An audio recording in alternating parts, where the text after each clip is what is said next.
This podcast is intended for educational purposes only and is not medical or legal advice. Always follow your local policies, procedures, and protocols when functioning in your respective profession. Additionally, the views expressed by the speakers and owners of this podcast are their own and do not represent the views of their respective employers. Listener discretion is advised. Alert Medic 1 response.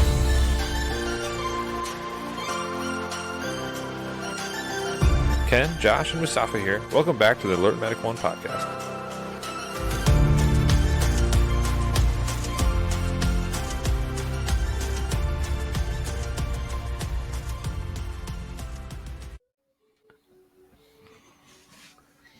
All right, we're live, right? Yep. Hey, what's up, everybody out there in the Alert Medic 1 universe? We've got a super cool episode for you guys tonight. I have the one and only Bill Dungee from SIXFEET. You might know him on the social media and in the grams and the Facebooks as Six Foxtrot. Yes, sir. Cue crowd noises. Hey, Bill, why don't you tell us a little bit about where you're coming from and a little bit about your background and how you came to be 6 feet and Six Foxtrot. Yeah, sure thing. So I wear a whole bunch of different hats. I'm a volunteer firefighter. I'm a registered social service worker here in the great province of Ontario, Canada. And I'm a small business owner, a dad, and a father. So I have a whole bunch of different roles. And I think the thing that ties all of those together is the need for me to be resilient. And I practice resilience in a very actionable way through 6FEET. 6FEET is a federally registered not-for-profit organization up here in Canada. And I started that with 2 provincial police officer friends of mine. And what we're trying to do is bring real-world resilience skills to first responders. That's like what underpins all of our work. The primary way that we do that is we have a free Brazilian Jiu-Jitsu club, and I teach Brazilian Jiu-Jitsu to a handful of first responders and civilians alike. What I like most about that is that it's a closed group, so we don't have to deal with like Joe Public. And 6FEET, the name, comes from the fact that this whole operation is run out of my basement. So my beautiful, loving, caring wife let me retrofit half of our house into a martial arts club. And we started through COVID. So it's kind of like a double name, right? The 6 feet, social distancing thing. But as well, it's like literally 6 feet under the ground. So kind of a memento mori in that way too. Whoa. I love memento mori. Yes. That's deep, so to speak. Yeah. I couldn't help myself. I couldn't help it. I'm sorry. I had to do it. So how do you convince a wife to, hey, babe, look, I know you love me and I love you, but I want to have a bunch of dudes over and we can throw ourselves around in the basement. Is that okay? Well, I mean, how do you do that? When the whole world shut down, all of our jiu-jitsu clubs shut down. And, I kind of make the joke that jiu-jitsu keeps me off the front page of the paper. And, if you've been doing something like jiu-jitsu and without that gives you physically and emotionally and cognitively and whatever, when that is suddenly snatched away, like I was just on a vibration, man. I had to choke somebody. So, like in jiu-jitsu. Sure. That and, I had explained to my wife kind of what I was getting after and what I was trying to do, which is kind of dissimilar from regular jiu-jitsu clubs. Like, for example, we host some interesting mindset development exercises after our jiu-jitsu class. So it's not just structurally martial arts. And she was behind it. And it got easier to discuss once a bill-sized hole was put into one of the walls. And I said, hey, we should really get some mats on the walls here. And then it just kind of grew like this virus in my basement, bigger and bigger. I was going to ask if you guys were heading down to Home Depot or whatever you guys have up there in Ontario with a pallet of drywall kind of outside your place. Yeah, it's if we ever move from this spot, when we take down the mats that are on the walls, there's several like skull formations and stuff in there that are going to have to be patched over for sure. Bill Dungee's also a mud and taping expert for drywall. That's right. No, actually, what's funny is one of our guys came over and offered to just help me drywall, being the nice guy that he is. Mark, he's one of our jiu-jitsu guys. And he's become this like ad hoc drywaller now within the club. And he's not like super duper proficient, he would tell you. But now, since he did it once for 6 feet, he's the drywall guy. That's how it works out. You know? That's how that stuff works out, right? So one of the things that made me fall in love with 6 Feet and 6 Foxtrot was this video I ran across. And the tagline from the video, it was something along the lines of, you know, the people we serve expect a standard, and that standard's almost impossible, but they desperately wish that you would be, and I'm paraphrasing, who they hope you signed up to be. And man, I loved it. I was like, oh, man. I started devouring everything on the website. I was like, I'm going to follow this guy. I'm going to check this guy out. And it was amazing. And if you guys out there in the listening world, get on the YouTubes and Google the 6 Foxtrot stuff and find that video. There's only a handful of them, right, Bill? Yeah. And I think it's like the first one you did. Yeah, that's right. And it was, golly, man, it was so amazing. I was hitting a spot in kind of where I was in my career, in my life. And man, I read that and I went, shit, I got to start like really, really working out. Not just going to get in a pump.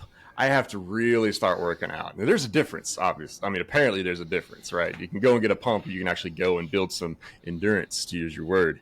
Yeah. Tell me where that came from. Where did this post and where did this diatribe on the heroic ideal, where did that come from? Yeah, man, I'd love to. This is one thing that I really like speaking on because it makes people feel uncomfortable. And that's how I know I'm really getting towards something that matters. Because for the most part, if you want to make a group of first responders, military personnel, frontline workers, anybody who's working in a direct capacity with the public when the public's not having a great day, you want to make them feel uncomfortable, call them heroes. And I think that's a great place to start when we're talking to brand new recruits about what the expectation might look like. But I'll tell you exactly where that came from. My introduction to the fire service came about maybe 7 years ago. We put my son down to bed and didn't realize that he had an ear infection. And we didn't realize that ear infection had developed into a fever. And nobody tells you when you're a brand new parent that like febrile seizures are a thing. So my wife heard a weird noise, as moms do, on the baby monitor and said, I better go check this out. And he was in the middle of a febrile seizure and had spit up a little bit and was, going hypoxic and not a good evening. So we called 911 because at that point, I'm an IT guy. I don't really have a lot of skills as far as medical goes. And firefighters were the first ones through the door. And I remember being told on my first day by our training officer then, Norm, rest in peace. He said that being a first responder is the only job in the world where a parent will hand you their baby.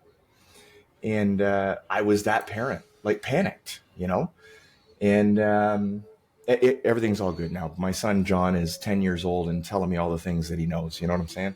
But it's a good spot to be in. Yeah, it's all good now. But that day started my entrance into like, wow, wouldn't that be amazing to go do that? Like to go be on the team that shows up and goes through people's doors and does that kind of thing.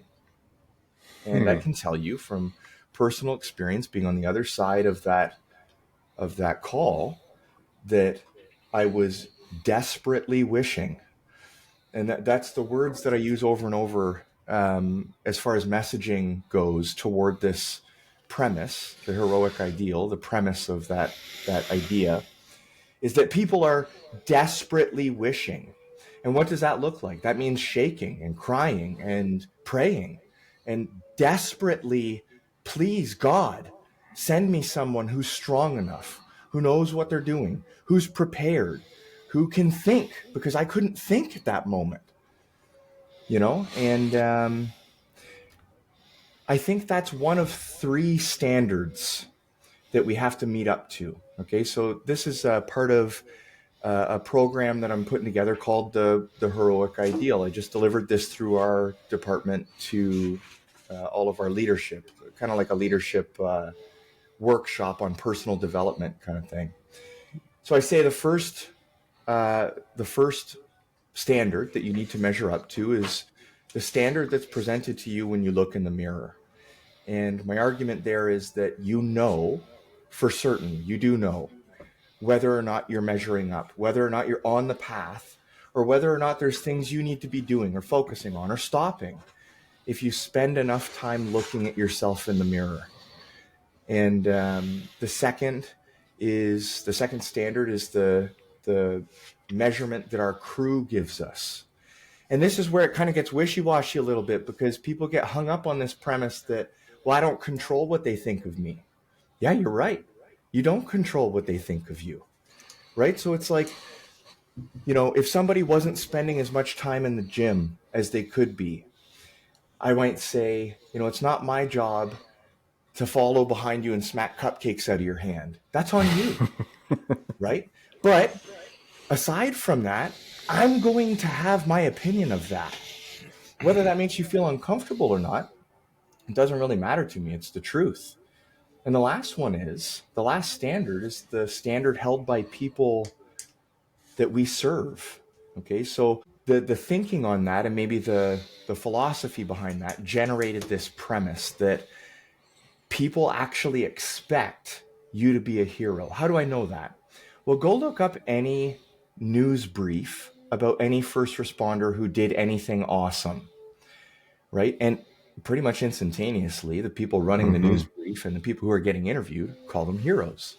When I presented this to our station or to our department leadership, I got called on that.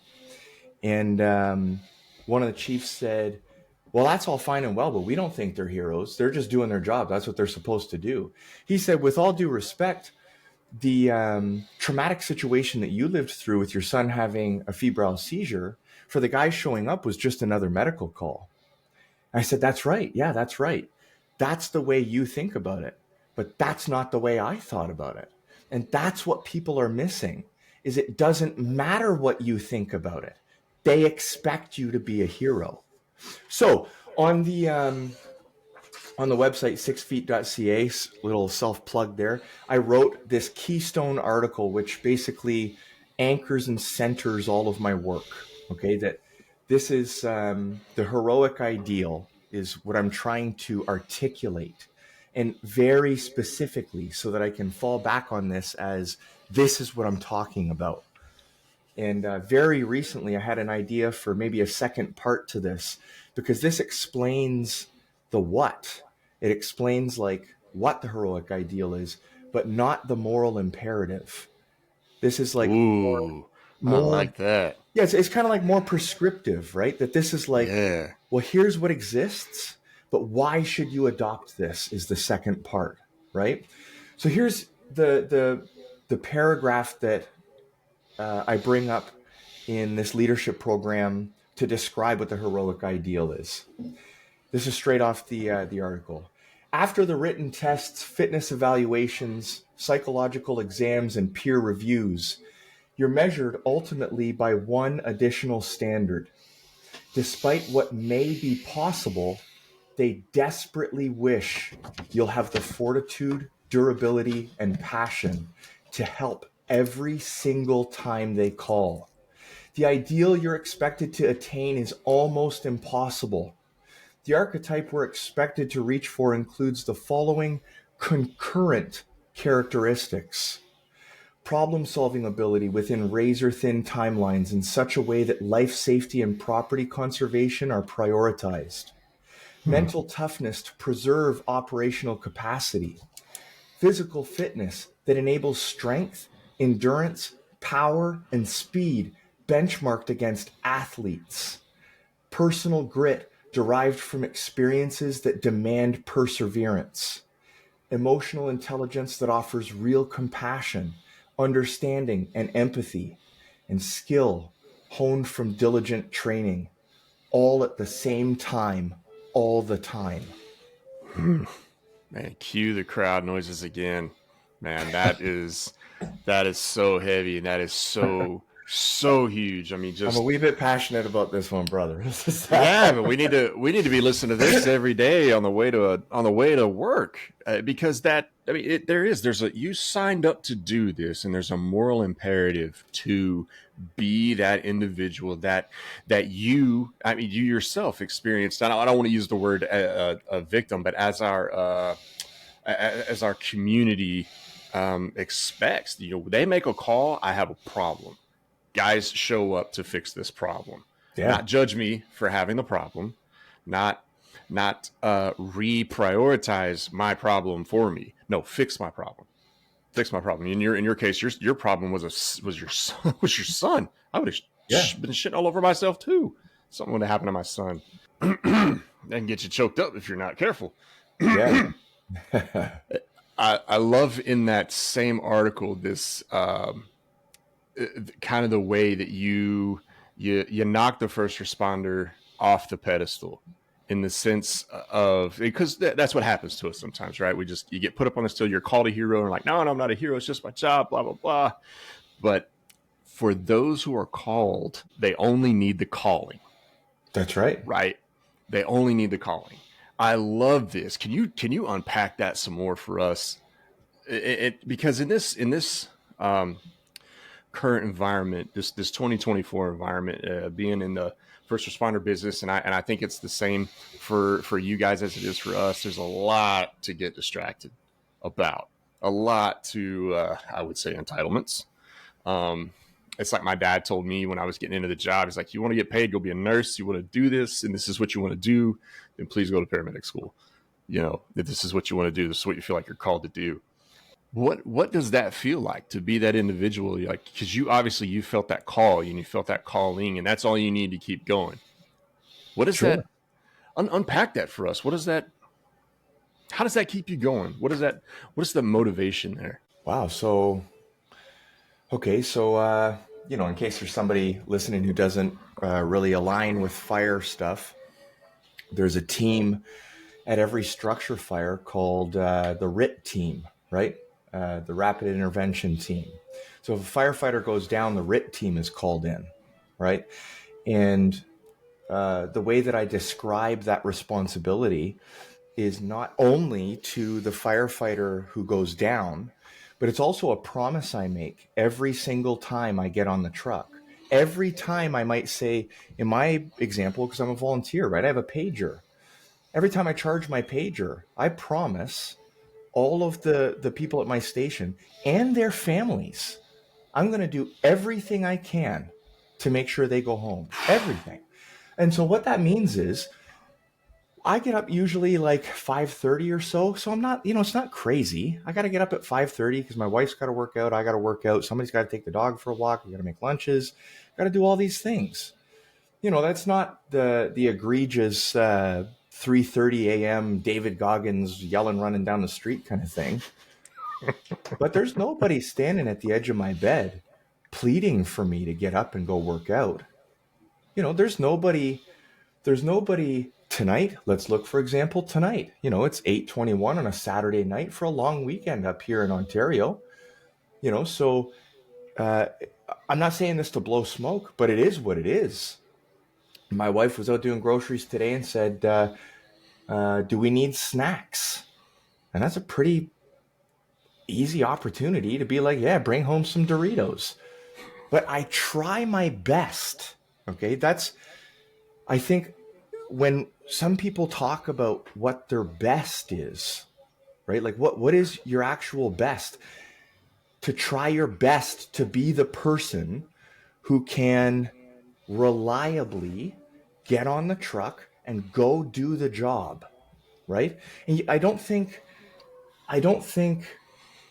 that necessarily requires an applause, okay? Because I find sometimes, especially in the volunteer service, I can bump into people who are more interested in getting a fire rescue T-shirt than they are throwing ladders and doing the dismal, sweeping up after a car crash, or better than that.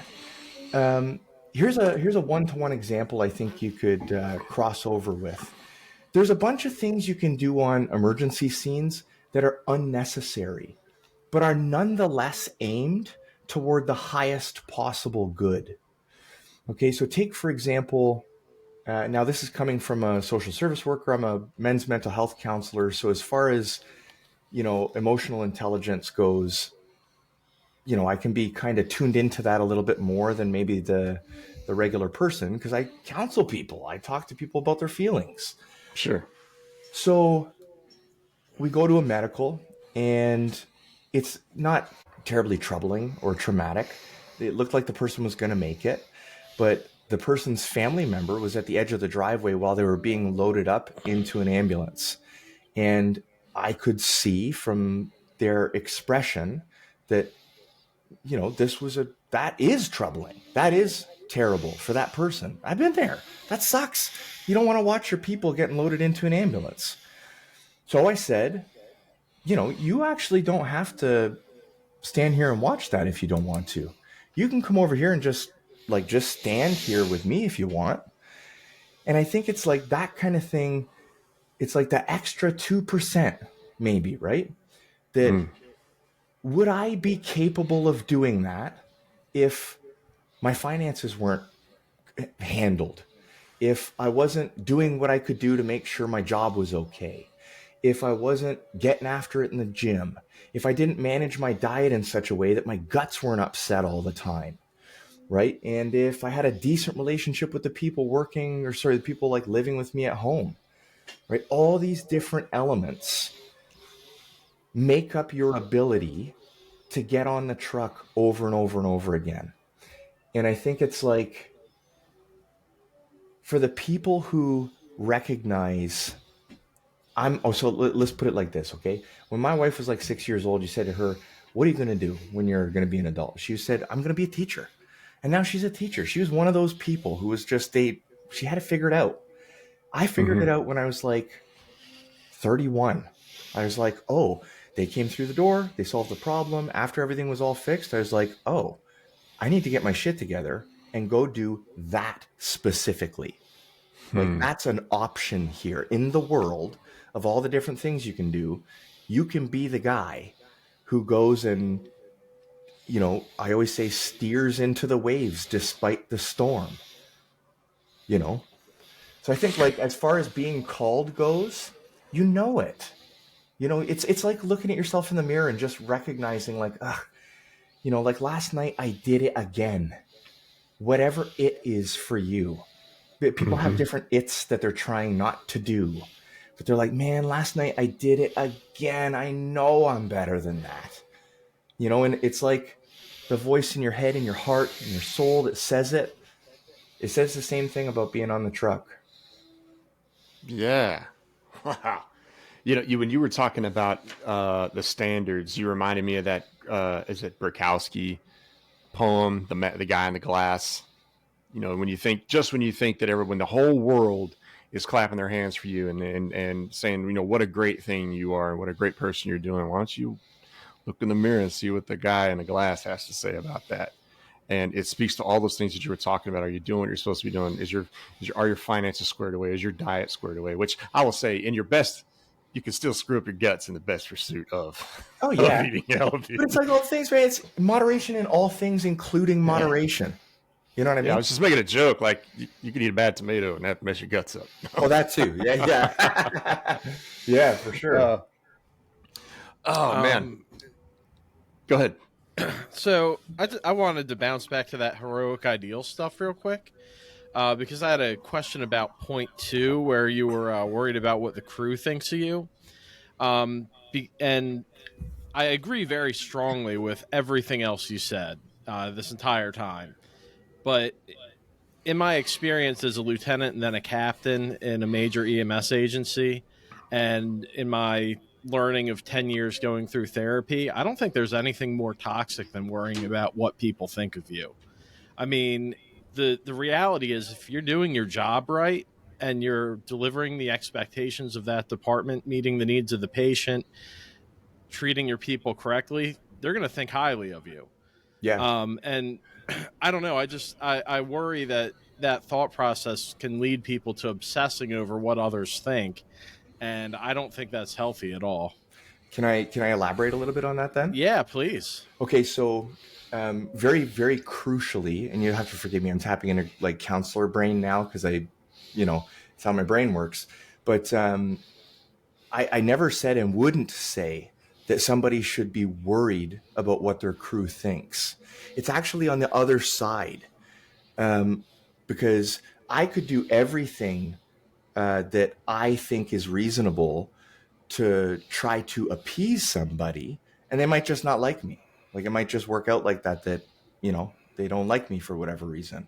I'm kind of suggesting on the other side, right? So it's less about worrying about what the crew thinks of me and more about the promise I make to my crew.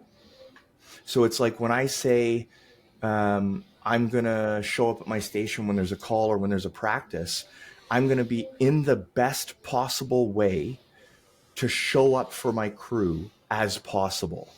Now, whether or not they take that and those efforts and that time and, everything I'm trying to do, let's say for them as a net positive, isn't really on me. It's on them. But I can take complete ownership of my own readiness when it comes to serving my crew. You see what I'm saying? So it's like on the other side. Yeah, and I think, that word ownership is so important because we all need to have ownership over every aspect of this, right? Mm-hmm. Our mentalities, our actions, our words, all of that. And no, I think that clarifies that for me. It's just, I guess, my perception of what you were saying maybe didn't quite catch up with what you meant. It sounds like, Bill, what you were talking about was trust, right? Like when I'm there, or whoever, when I'm there, the crew can trust that I've got me squared away. Sure. That they're not going to have to worry about, oh man, I gotta go do this thing because I know you're not going to do it, or I've got to go pick this thing up because I know you can't do it, or I got to throw the ladder. I got to do these things because I know you can't do it. You're talking about that from a perspective of, the crew doesn't have to worry about me. Yeah, it's even in saying that, it's more saying like, because even that's not on you. That's still on them, right? And True. they still have the opportunity to be like, well, despite all the things he's doing, blah, blah, blah, blah, blah. Well, that's he forgot to take out the trash, piece of shit. That's great for him, but he's still not doing this. This is more like, this is a measurement of you, and you. I'm going to show up for me. I'm going to show up in the best possible way that I can for my crew, whether or not they can digest that or it metabolizes for them in such a way that's positive for the team is on them. But I'm going to show up here when I come through the door 100% for the team. And last, 100% for the people on the other side of the truck. You know what I mean? Check. Yeah. Oh, man, I love it. That, it loosely connects to kind of the next point I wanted to talk about, which was your blog, or the blog post that's on 6 Feet on the badge, right? And this came from Josh Chase, right? From the Jump Seat Leadership group. And guys, if you haven't read that book yet, you're not checking that page out, please do yourself a favor. Yes, check that stuff out. It is straight up solid, and it brings home a lot of fantastic points that we in this community, wherever you're at in the world, I think we conflate a few things of titles and rank with leadership, or the lack thereof. Yeah, big time. Oh, well, I'm not in charge of anything, so I'm not responsible for XYZ. And no. I would argue that the tailboards and the jump seats are where some of the best and the most capable leaders live. But it talks about the badge, and it talks about how the badge, so you made it, right? You got the job. That's just an accomplishment. It doesn't actually entitle you to anything except an opportunity to. I don't even want to say I don't want to use the word entitlement and opportunity in the same sentence, but all it guarantees you is an opportunity to prove what that badge actually means, right? And we're talking about service here, right? Yeah. Kind of get into that with us, and so what does that mean? So if I'm not entitled to anything that comes with that badge, I'm only entitled to an opportunity to serve. So what does that look like? What is you've talked about it a little bit, and I'm probably screwing this question up. No, I got you. God, it's killing me. I'll give you a one-to-one here. So the way it works, recruitment, the way it works at my department is a pretty, prototypical, like write a test, do an interview, do a physical, that kind of stuff. But as well, at the station level, there's like an open house. And so you go and kind of mix and mingle in the apparatus bay with a couple people from the station where they kind of, see if there's a fit kind of thing. It maybe lasts about an hour. They ask a couple questions. You can ask them a couple questions. It's really just like a surface level poke of the person. And when I went, I was in a room with maybe 8 or 9 other candidates. And I felt, well, I'll give you the what actually happened. I was standing there and, okay, these 3 people went down to Texas. These 3 people came from the local community college. These 2 people did their pre-service 10 years ago and they're full-time firefighters. And I was like, hey, I'm Bill. I fix computers. Like I had I felt like I had no reason to be in the room with all these people. And the one-to-one here is when I got back in my truck after that open house, I actually called my mom and I was like, well, that's a wrap on that idea, because like, there's no way, like, what are they? I just figured, what could I possibly bring to, in the face of all these different people? Now, a couple years on, I feel and felt, certainly this echoed incredibly intensely for me when I first started. I felt like the department took a chance on me. And I feel like that sort of mindset might bleed over well for some folks, to be like, obviously I hit whatever, check boxes they were looking for. So it's not like, they went out on some crazy plank to say, well, let's just give this guy a shot or something like that. But certainly in a room full of people that were super, super skilled already, I felt like I had to earn my keep. And so I approached my first year certainly like that, well above and ahead with that mindset. But certainly still, when I see stuff come down, or like, volunteer fire, right? So we're going to go do like a fundraiser or something like that, or something comes up. Whenever that stuff comes up, I kind of put my hand up, because I'm like, well, that's why I'm here. Like, that's why I stepped forward, and one thing I regurgitate over and over on Instagram is that nobody's forcing you to be here. Mm-hmm. If you don't want to do all this stuff, well, you can go home. Like, it's a small table for a reason kind of thing, so, and that works with fit too, right? Like, sometimes you just don't belong at the table. It's not that I'm trying to hurt anybody's feelings by saying that, but there's a reason the circle's small, And it sounds like the ability and willingness to serve is what secures that seat at the table. Yeah, I think so. I think that blends a little bit into an idea I've been playing with recently about endurance, right? I'm talking all kinds of shit about endurance. By the way, I hope like cursing's okay on the show. I'm like throwing out a couple already. But should we tell him that I was responsible for the first explicit label on the podcast? Moose was there too. Moose was there. Here's the thing, okay? you can serve because you were saying the ability and willingness to. And I think there's a big, gap between those two ideas. Yep. Because I think service is predicated on endurance. Because if you can't keep doing it, that's kind of when your service ends. And maybe it changes, maybe it goes into something different, but service as you're defining it in the moment, capital S service, is hinged, I like to think, on your ability to be ready to continue doing it.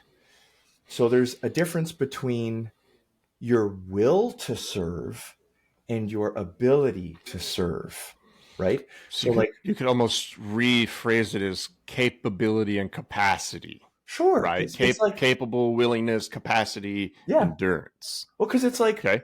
I might be like primed. I might be like ready to go. I can't wait to get out there, but I've got a torn calf.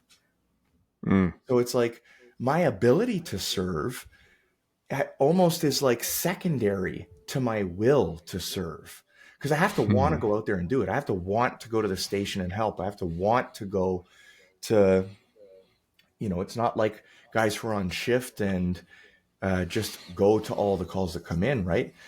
I know for certain that this must happen to some degree. People listen to the pager and say, am I going to this one or not?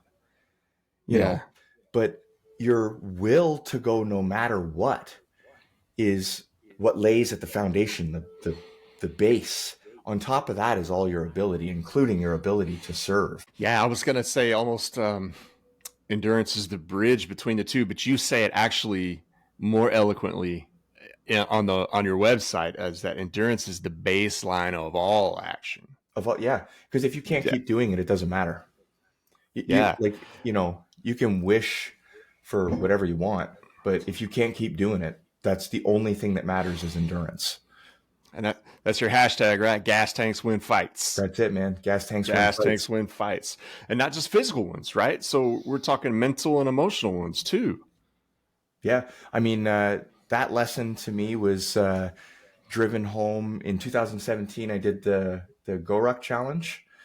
And man, the cadre responsible for that one, long story short, they had us doing like sugar cookies on the beach. Right up until that moment in my life, I didn't even know what that meant. And, doing all that stuff. And they said, who wants to be a team leader?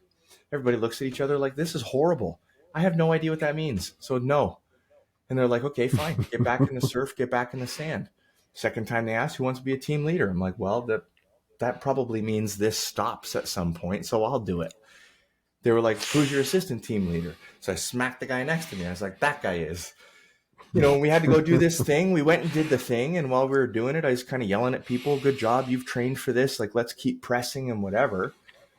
And when I stopped, the team leader spot got sent to somebody else. And the cadre came over and said, why'd you stop encouraging people?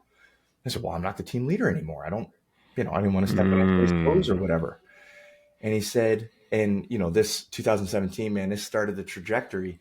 He was like, right. Leadership happens from within the chain of command, not just from the top. Boom. That's that. It is. That backseat, tailboard kind of mentality. And that's, the gas tanks win fights things comes from certainly with GoRuck. You don't get your patch unless you finish.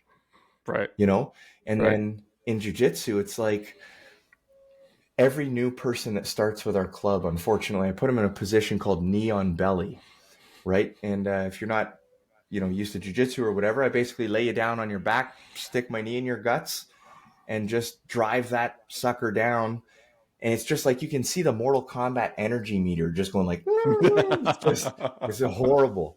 But the point is, like we teach two lessons in that position, right? It's that you can detect when you've almost had enough. And like, if I catch you looking at the clock, like when you're really heave breathing, and I catch you looking at the clock, that's when the gas tanks win fights things comes. Cause I'm like, yo, turn towards me. The fight's not done yet. I'm not done. Yeah. Yeah. And second to that, it's like this, we have this idea of turn your hips towards the fight, right? The way you get rid of knee on belly is by turning toward the guy. So what would it be like to do that off the mats where it matters most? You know, gas tanks win fights, Oh, man. I'm huge on that idea. well, That's game changer. I'm just glad that somebody's bringing up jujitsu and it's not me, because I feel like the rest of the group is like, this guy's like a CrossFit vegan jujitsu dude. My And, man, like, my man, yeah. I'm just really happy that somebody else brought up Neon Belly, and I haven't even said it yet. So. You gotta get these guys into it, man. It's a life changer. I'm just worried I'll have to go up against Moose, and that's gonna hurt. No, well, see, that's so gotta- life changing for me too, right? So I did.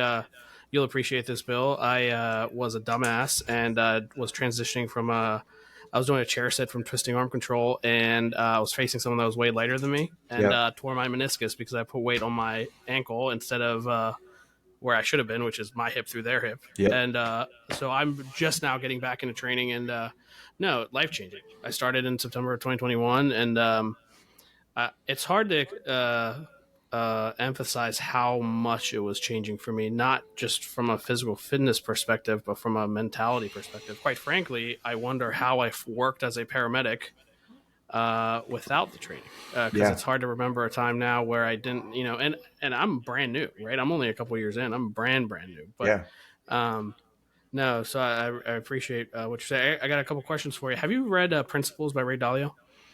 No, I'm totally unfamiliar with that. Yeah, so Ray Dalio, I guess, got famous for kind of accurately predicting the crash in 2008, but he talks about his company Bridgewater and what made them successful. And really, and I actually pulled it up just because I haven't read it in a couple of years, but everything you've been talking about really resonates with me and kind of reminds me of what he says. And this idea of like radical transparency and radical truth, right? So, and I don't want to, I pulled up his website, I don't want to read the whole thing. But just real quick, it says, being radically truthful and transparent with your colleagues and expecting your colleagues to be the same with you ensures that important issues are apparent instead of hidden. It also enforces good behavior and good thinking, because when you have to explain yourself, everyone can openly assess the merits of your logic. If you are handling things well, radical transparency will make that clear. And if you are handling things badly, radical transparency will make that clear as well. So it helps to maintain high standards. And when you talk about integrity, and when you talk about like what I got from you, how you function as a leader, but how you function as a team manager. And I don't mean like a clerical manager. I mean like the Ted Lasso manager, right? Like, how do you manage a group of personalities that are very different from you and have very different abilities than you do? And how do you collectively lead the group to success? So maybe I don't have a question. I'm just more so a comment. The question I have is, you said gas tanks win battles, but also your efficiency of the gas tank usage, right? So you're describing a newer person who completely tries to flail right out of that neon belly, and it sucks. I've been there. And instead of trying to do the shrimp out or do whatever, try to efficiently get out. And when they don't get out, not freak out. What does Jocko say in Gracie? He does the first part of Hicks and Gracie's book, and he talks about becoming comfortable in bad situations. So how does that translate to what you're describing, not only in the fire service, but in the professional setting? How do you ensure that not only do you're building a resilient gas tank, but you're also using your energy efficiently? Sure. So you're right. When I stick somebody in neon belly for the first 3 minutes of their jiu-jitsu experience, they flail around because they don't know what to do. They don't speak the language, and they haven't built that kind of gas tank. You must hear it all the time. People come through and they're like, oh yeah, I run. Yeah, I run, I ruck, I lift weights, whatever. It's not the same. It's not fight cardio. It's different, and you're right as well when you say that those people haven't learned how to develop efficiency yet. So then maybe there's a separate gas tank. It's on and off the mats. Because when they go home and they have to negotiate that part of their ego on, I say the quiet car ride home, right? Because I've been there too, where I can't even listen to the radio. I just got stomped Like my soul just got snatched out of my body by a 130-pound man, you know, and they have to reconcile all these different things that have never happened before and come back, right? And so that's the thing I'm looking for. I know they don't know jujitsu. I know they don't know the escapes. They don't know how to maximize, you know, what little gas tank they do have on the mats. But when they come back, I'll give you how this works in our gym. We have like a, you know, like a biker cut on their vest, you know, like the top rocker, bottom rocker. So we have a top rocker that says 6 feet, and you only get that by showing up, because you can buy a white belt. Everybody says, like, you know, the white belt's the first belt that you own, or sorry, it's the first belt that you earn or whatever. I'm like, yo, you can buy a white belt on Amazon, but you only get this rocker by showing up. Right. And so sometimes for some people, it's like 3 times, because I know how hard it is for them to be like, I'm going to show up. For other people, you know, it might be 6 or 7 times. But so that's one of the ways that I reinforce that. But professional side, yeah, it's well, I can speak to that too. Over the last maybe 4 weeks or so, you were saying about radical transparency. So I own a IT company, and on January 22nd, we had a colossal infrastructure failure affecting thousands of users.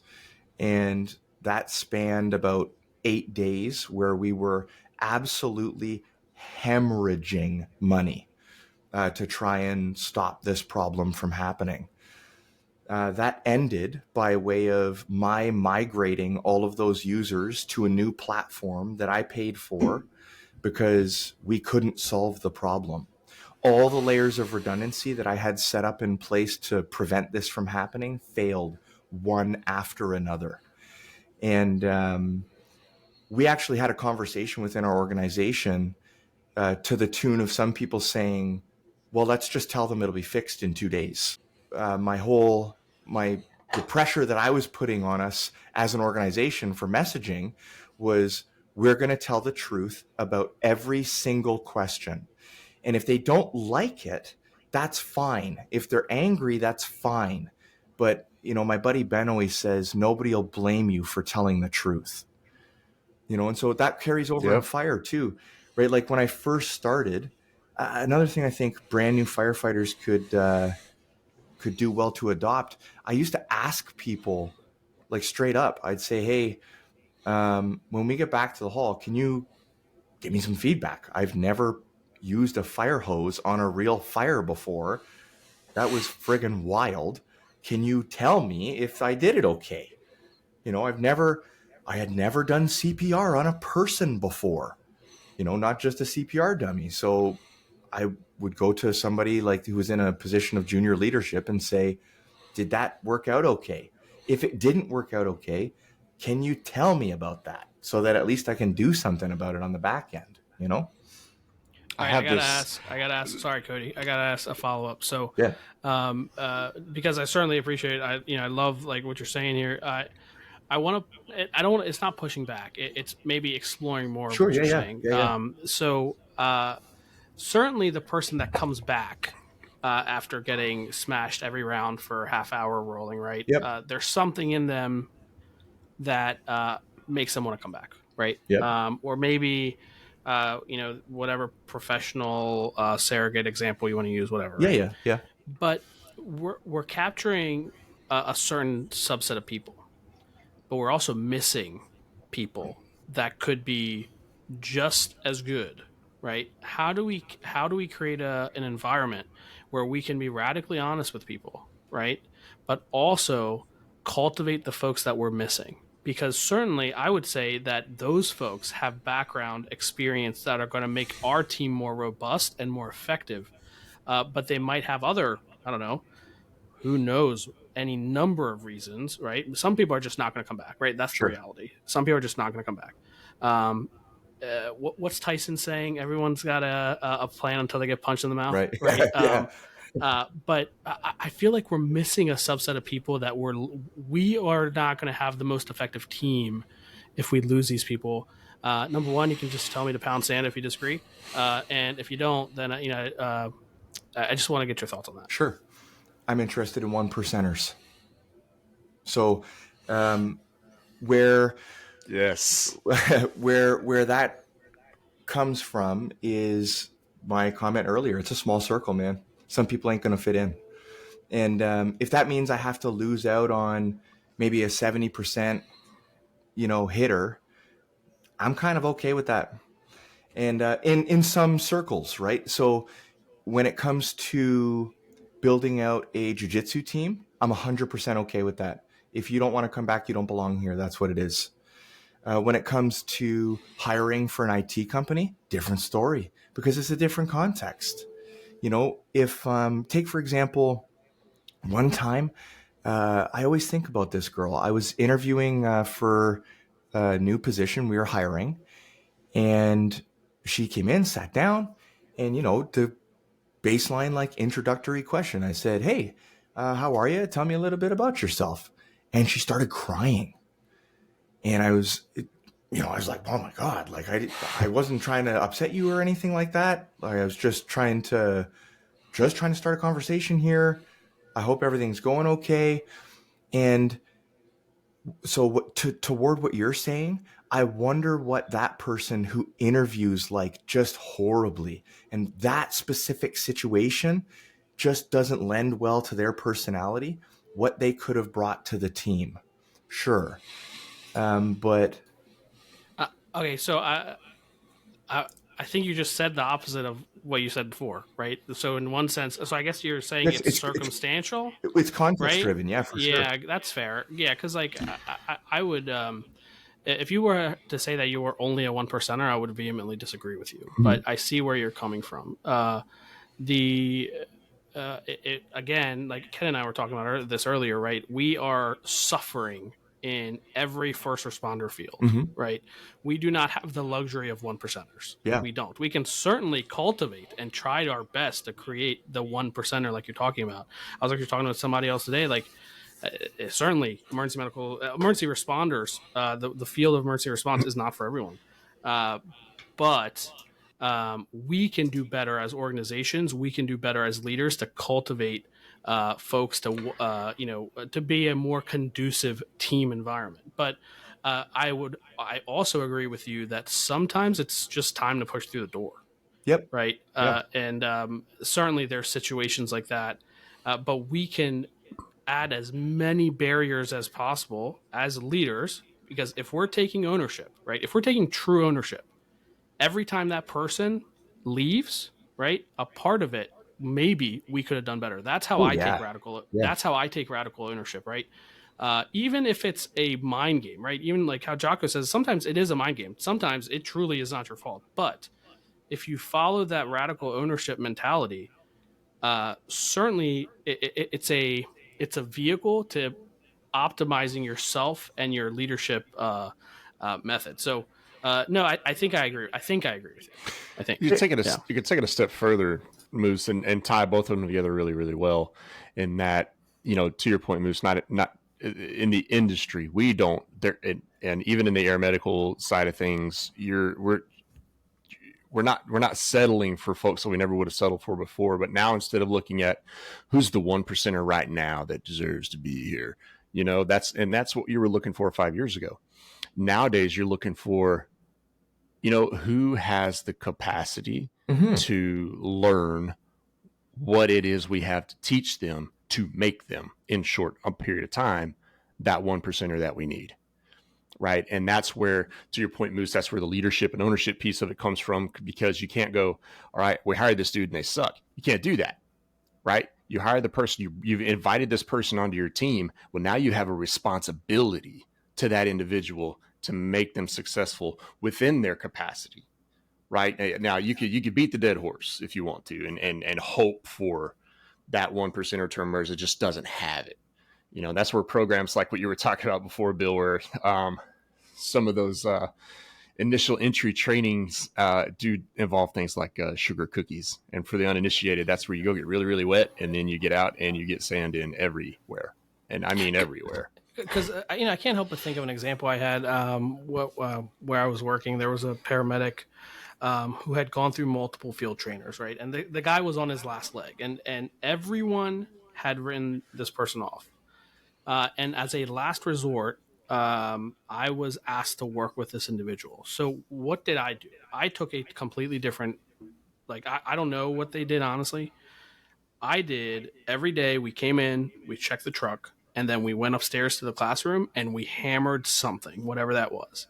And I took an intensive, different approach, and that person still works for that agency, right? Years later, where he would have been fired. Now, in a textbook 1% leadership scenario, we would just write him off, right? The guy's gone.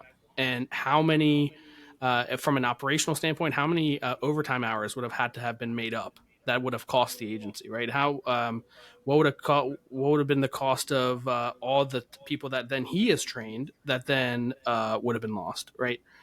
So no, but I really get where you're coming from, Cody, as well. I had another question, and then I lost my train of thought, so that's fine. I get what you're saying too, and I think that's why it's context driven. There's some situations where my family doesn't want a 70%er. My family wants a 1%er. But then there's other situations where it's completely reasonable, completely rational to accept somebody who's trainable, and then you bring them up to whatever standard that you're trying to achieve. Because we've seen all kinds of first-round draft picks that flopped, and we saw all kinds of sixth-round draft picks that became GOATs. Sure. The slow boil, right? Yeah. There's actual data for that stuff. There's a guy named Brian Decker.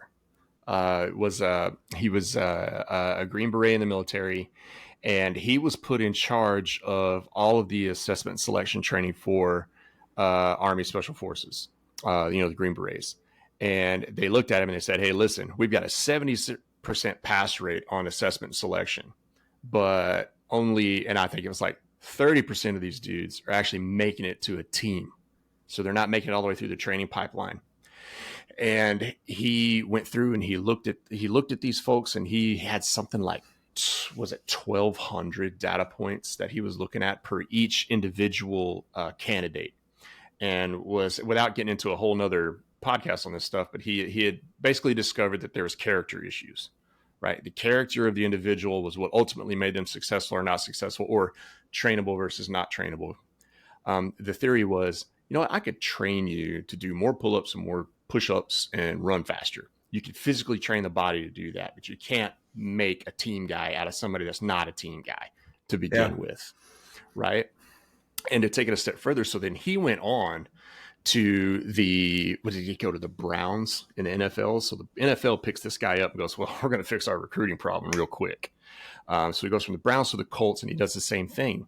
And he finds out that 50% of first-round draft picks never make it through their first season. It's like, I was floored when I read this. I was like, that's insane. So these mega talented guys are getting mega millions, and I'm just a paramedic, but they're getting these mega millions, and to not even make it to the big show past their first year, that's their rookie season. That's a learning year. You didn't even make it out of the kindergarten of the NFL. And it comes down to character issues of what kind of adversity have they had to overcome, and how the money changes them, and all of those other things. But the data point was 50% of first round draft picks don't actually make it out of their first season. So when we go after I started getting real leery of that first round draft pick.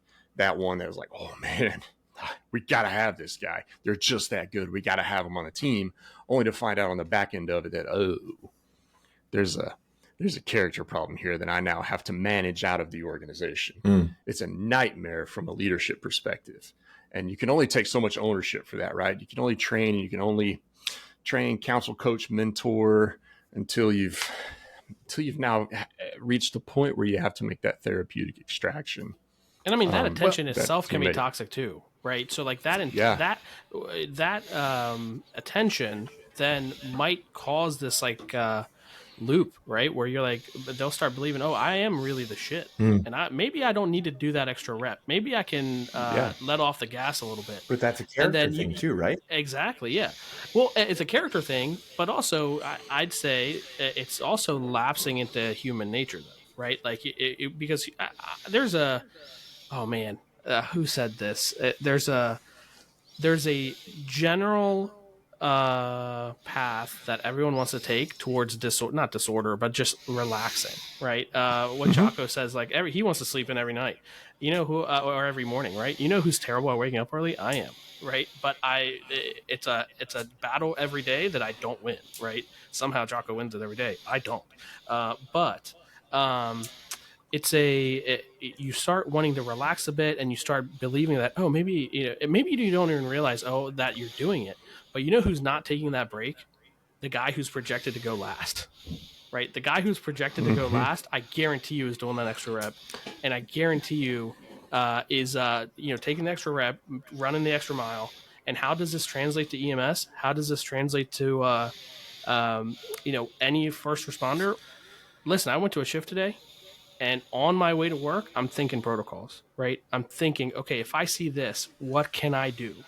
And I'm not perfect, right? I have lazy moments. When you talk about character issues, I got a bunch of them, right? I'm a poster child for character flaws.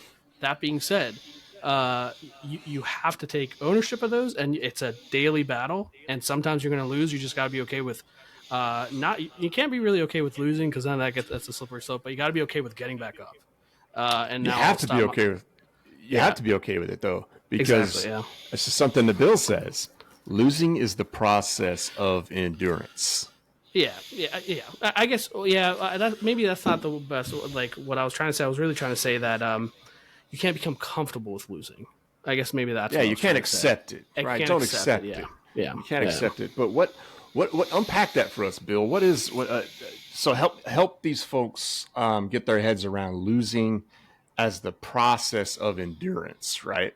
Yeah, sure. How do you go from being the sugar cookie and continuing on through those challenges, whether it be a literal, you're covered in sand and everything, or a professional or an emotional setting, how do you endure? How do you lose, bounce back, lose and bounce back, lose and bounce back? How do you do that? So I think endurance is a skill, and I think it's something you can sign up for. And I think it's, well, it is though. I mean, like you can just go sign up for a marathon if you want to. And then Sure. like that's the functional format of endurance. That it sucks after about 20 kilometers. It sucks the whole time. And so it's something that you can practice. It's something that's actionable. So that means you can sign up for an obstacle course race like Tough Mudder, or you can go sign up for extra responsibilities at the fire hall, or you can 6.5 feet outside this door. My basement bathroom is all gutted right now because I started the reno, because I told my wife I was going to reno this bathroom. I know nothing about renoing bathrooms, but I'm going to screw it up over and over and over again until it looks like a bathroom. And I think that the process of losing is going, okay, when I started knocking a hole on the inside wall of the bathroom, I actually told my son, who was helping me do it, now, son, we got to be very careful that we don't go through this hole into the other hole, because then we're going to have to replace the wall in the laundry room too.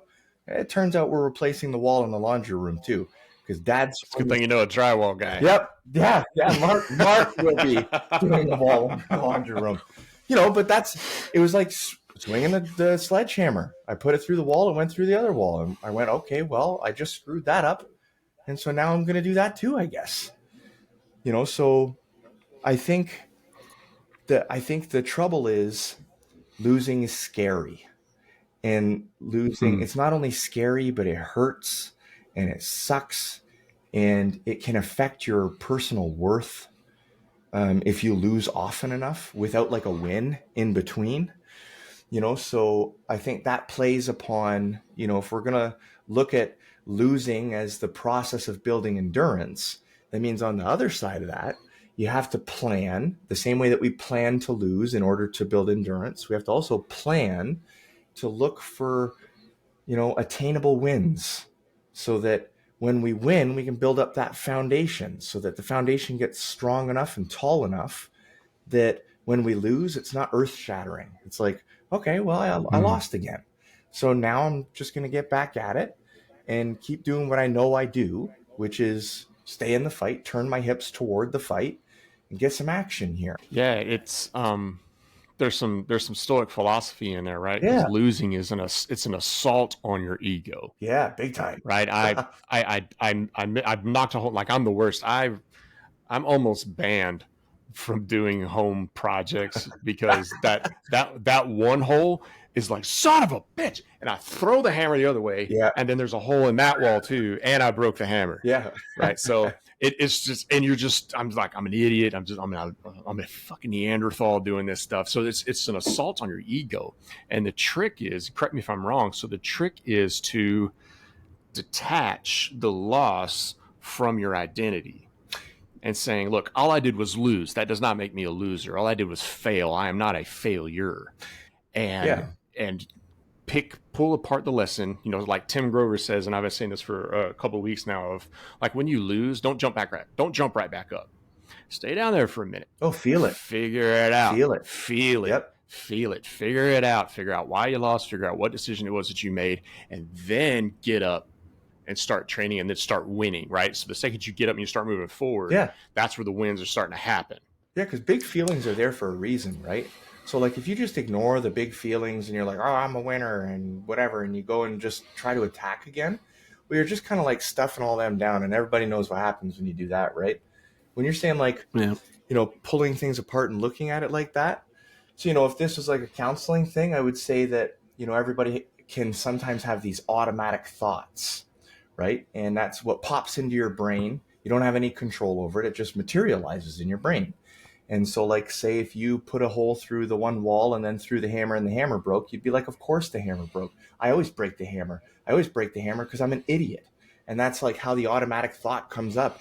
In a counseling setting, I would ask somebody to try to take something like that and let's just look at it outside of this feeling and just like kind of massage it a little bit and say like, well, where's that coming from? Ask a couple questions like, if my best friend came and said to me, I always break the hammer because I'm an idiot, what might you say to them? And how might that be different from what you're saying to yourself? That kind of thing. But that process of losing, I mean, that just gets hammered home through jiu-jitsu, man. Because think about this. You want to talk about ego. How about, we got a friend who rolls around here called Little Josh, because there's multiple Joshes, you see. And so Little Josh, in quite possibly the most emasculating way possible, is named such because he's like 130 pounds. And so when that guy gets on top of you and strangles you, the way that you make that stop is by submitting to him, right? So the act literally, do you want to talk about ego, of tapping out, saying, I can't help myself. Please stop. Don't kill me, right? I submit to him. So that's something you get to practice. We always say we practice hard feelings on the mat so we know what to do with them in real life. But there's another side to that. Right? So one of the things that my coaches, like, that he taught me, and like something we do in my gym, is if they get you, immediately, right, you try to reverse, right? And you see, okay, what happened that I got into that position? And it's an immediate teachable moment. So it's a yin and a yang, right? You have to be able to, so well, not you, but like one party has to be able to let go of their ego, but the other party has to be forthcoming in that teaching, right? Yeah. I really like the thing that you said earlier about, I don't know. The thing that I interpreted it as was you got to just do, right? You got to produce. And I think it's Linchpin by Seth Godin that talks about you just got to do. You can't let perfect be the enemy of good, right? Yes. I'm pretty sure, like you got to just produce, right? And it's not going to be perfect, right? Like just like you said, you're going to figure it out. I bought a Land Cruiser. I don't know. I mean, my dad was a mechanic. I don't know how to work on cars, right? Solid. But I'm I love it. figuring it out. I like that And then, energy. yeah, I just like that. yeah, That like, yeah, yeah. we're moving and shaking, man. I bought a Yeah, car. I'm going to like- learn how to fix it. Let's go. Dude, this podcast was a thing where I wasn't a podcaster, right? Ken wasn't a podcaster. The medical director that was with us at the time was not, but we just decided to go for it. Yeah. Right. And we did it. And now, God, Ken, how long have we been doing? At least 6 years. No, not 6 years. Yeah, 6 years. Yeah, Right? 2018, 2019. Something and like that. We're still now just doing it. Yeah. You know what I mean? It's not what you don't really think about. Honestly, you don't even look up or anything. You just continue to produce. And sometimes you take a step back as a leader and you say, okay, how's my team doing? Is my team okay? Okay, my team's good. All right, let's keep moving. Right. Yeah. So you got to just do the thing. And the other thing I just want to say is don't fucking talk about it. Don't be a talker and don't produce. Right. I can't stand that. And Don't be a try baby. Don't be a try baby. My thing is, don't talk about something and ever. But if you're going to talk about it, maybe say something after you've produced for a while. Yeah. Right. Like, yeah. I don't know. Because then it's like the proof's in the pudding. I can talk about it because I've been there. I've done it. It's self-evident. Yes, self-evident. Words are not necessary. You know, it's self-evident. Yeah. That just do it attitude. So. I run these like groups with SIXFEET where we, just work on getting people to set goals correctly and do some like a little bit of deep work and go out there and get after it. And I like when you're saying, I went and bought this car, I'm going to work on it. I just like being around people who are doing stuff because it's like fuel to me. I'm like, yeah, let's get out there and like just make stuff happen. We're looking at doing a group in June that's going to end off with like an in-person. See, I don't even know what it is yet. It's like going to be like a workshop or a 24-hour thing. It's like I just kind of like put it out there to the universe. I'm like, yeah, I'm going to do it. I have no idea how that's going to work yet. What insurance I got to get, the place we're going to do it, how we're going to feed people. Not worried about it. That's a future bill problem. Fuck that guy. We're going to figure it out. You know what I mean? Bingo. Love it. Man, that's a perfect thing to finish up on too. I mean, Cody, go ahead, man. Well, no, I think that ties into that last point that I kind of teed you up for earlier was like on building a community and a network and a system of support around you, but not just for you. You've built this network that the network can draw from as well. And how do you do that? How did you do that? And so I got to tell you, I'm super, super stoked about what like SIXFEET is materializing into. I'm not like planning it. It's just happening.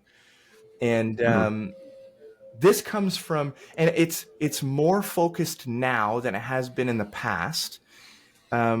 Because specifically, I've been hosting these groups where people get together and we talk about stuff. So I'll give you, so basically, long story short, 2019 or so, I wrote this like goal setting program called The Wedge. And I wanted to run it with firefighters because I was like, I think there's some meat here. And I kind of want to test it with humans and see if it works. Me and a couple buddies did it a bunch of times, but I was like, I want to see if it works. And it did. And I got some really cool feedback from it, from people who were saying, this was impactful, this is meaningful, that kind of thing. And fast forward a little bit, that worked. So it was kind of in my brain, okay, we're going to somehow do stuff with other people on the internet. And those people are going to talk to each other. I don't know. We're just going to figure it out. Then I got a sponsorship thing where this company wanted to make a bunch of like ruck patches if I wrote a review about them and stuck it on the website. So I was like, dope. Absolutely. That's free ruck patches. Send me 40 ruck patches. I don't even know what I'm going to do with them yet. And then I just thought up, I'm going to tell people if they go do a 12-mile ruck, I'll send them a patch. And then all these people, all these maniacs on the internet were sending me pictures of their watches and their routes and stuff some people started calling it the 6-feet 12-miler. So I was like, cool. Now we have this thing called the 6-feet 12-miler. And what I was finding was people who were doing the 12-miler were kind of talking to each other.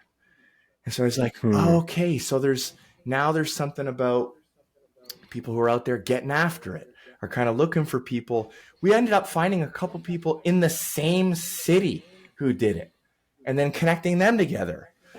And then most recently, I ran one of these groups through January. That was like, goal setting and talking about personal development and that kind of thing. And I called it the Unchallenge because I saw a bunch of stuff coming up about, okay, every day in January, we're going to do 30 push-ups a day, or we're going to do a couch to 5K for the month of January or whatever. And I was like, that's really cool, but it really only touches on like your ability to do push-ups, kind of, So I was like, well, what else could we do over the period of 1 month?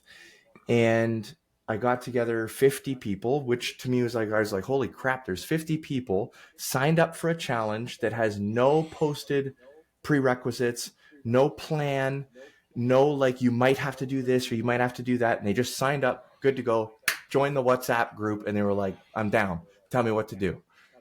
And so we ended up looking at 9 pillars of personal wellness and um, how those things impact the rest of your life. Like, what would it be Hmm. like if you got your cognitive wellness under control and you started to understand, the thought, feeling, and thinking triangle from CBT? And how could you take that and put that into your workouts and like just kind of throwing stuff against the wall? And this group turned into like basically, if I can speak on it, kind of like group therapy, where people were identifying that like this is an okay space for me to talk about things I'm dealing with. And then other people were like, rah, rah, rah for that person, go get after it. And we planned a bunch of goals and we did a bunch of work. And alongside that, I would send out these taskings, right? It would just be like all capital letters, tasking, colon, run 10 kilometers before midnight tomorrow. No like rhyme or reason. That's just what it is. And then these maniacs would go do it and send me their times and stuff. And man, I received like heart filling feedback about what some of these people have done since and some of the ways that they've gotten after it. One of the people from that group lives real close by and was looking for a jiu-jitsu gym. So I was like, yo, you should just roll here. Shout out to Meg. She's rolling here now from that group. Nice. And that got this idea about now we're going to bridge this to in person. And I threw it out there, and there's people from like Michigan and like Montreal and stuff saying, yeah, I'll fly in. I'll fly in and do it. And so, Michigan's basically Canada. Just yeah, I know. But, but it's one of those things where it's like, I think the process has been organic, and that's really important. I didn't try to like inject anything weird or like any big ego stuff. I was just like, okay, if you want a free patch, I'll ship it anywhere in the world. Go do a 12-mile ruck. And then that yeah, that's not weird at all. I know it's sort of weird, but it just spawned, and I just kind of, well, here's how. Okay, here's, instead of me trying to, drop some trite stuff on you, I'm a faith-driven person, and Yeah. I did this exercise with everybody in this group the same way I do with every brand new counseling client that comes in, where we name and we define and we operationalize our core values. The same way it's important to name the feelings that you have. We name our core values. One of my core values is faith. And I define that personally as believing that good things will happen, even if I don't have evidence for it. Right. And Mm-hmm. that's how I kind of approach this. I just say, yo, if you're following what we're doing here and you kind of want to do something else like extra or like inside the circle kind of thing, get at me. It's free. We're a not-for-profit. And they just do it, So I think, or like an organic approach has something to do with it. And I also think like You ever heard Jordan Peterson's argument for the highest possible good? So yeah, I think it's been a little bit, but go ahead. So this is kind of how I run 6 feet. We're aimed at the highest possible good. Period. Okay, so that looks like something like this. Okay, I want to aim at something that's good for me, net positive, in every possible way that it could be good for me personally. I also want to aim at something that's good for me, but good for the people in my life as well, like my family. You can't just do something, that's awesome for you. Like, I can't just go move to Alaska or something and be a fisherman. Like, it also has to be good for my family. So I also want to aim at something that's good for me, net positive for me, good for my family in every way, and maybe even good for my community. But the highest, because if we keep doing that, we keep stretching it out, stretching it out, stretching it out, the highest possible good, right, might be something that's good for me, something that's good for my family, something that's good for my community, and maybe for my country for the rest of recorded history.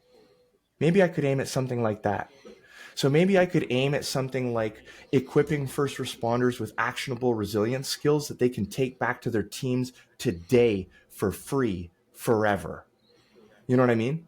And I think as long as you're driving towards that kind of thing, that'll keep you on a track. That's how I look at it anyway, personally. I gotta be honest with you, bro. For like the first 15 minutes, half hour, I was like, "This guy's interesting," but I'm not sure I align with him. I just gotta be honest with you. That little last bit that you just said, I certainly do align with you. We got you, bro. Got him. You know what I mean? Yeah. You know what I mean? No, seriously though. What you're the first part of what you were saying is you just kind of went moving. You were moving forward into uncertainty, right? Into not knowing what's going to happen and kind of just trusting the system. Not trusting the system, just trusting yourself, maybe. You ever seen Jurassic Park? It's the guy. What's his name? Ian Malcolm says, "Life finds a way." Yeah, right. Yeah, man. Yeah. The part that he doesn't talk about is you got to put in some effort though, and consistent effort. But once you do that, you're certainly going to fall. You're certainly going to mess up. But just still stay consistent. And no, I appreciate what you're saying, man. That's kind of, and I align with you more so because I was thinking about how we started this thing, right? We started this thing because we saw we wanted better patient outcomes, and we wanted something that was free that people didn't have to pay money for. So that they could get good education that was not only impactful to their patient, but it was also impactful to them, right? And their wellness. So, man, I certainly appreciate what you're saying, and I certainly align with you. That's cool, man. That was, I don't have words for it. That was such an incredible display of just like kind of what you said of just fuck it, let's give it a shot and let's see what happens. What's the worst that's going to happen? And, what's the worst? Yeah.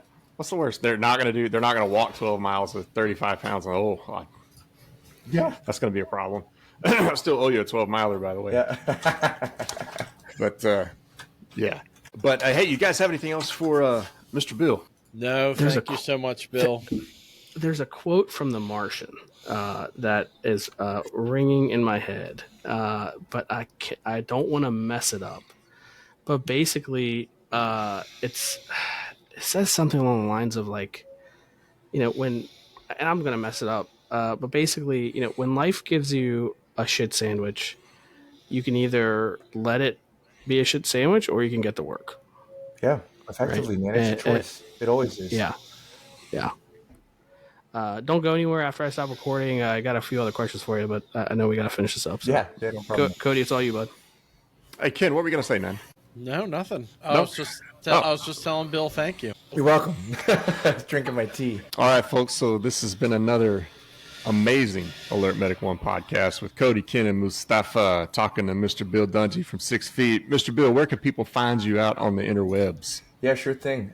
First things first, you can go to Instagram, look us up, 6 Foxtrot, spelled the way it sounds, SIXFOXTROT, or to 6feet.ca, proudly flying that Canadian flag, for articles on mindset development and gear reviews and just general lifestyle stuff about living the life. Yeah, guys, give them a click. You won't be disappointed. Thanks, folks, for listening. Good evening, good night. Buenos noches, wherever you're from. Have a good one.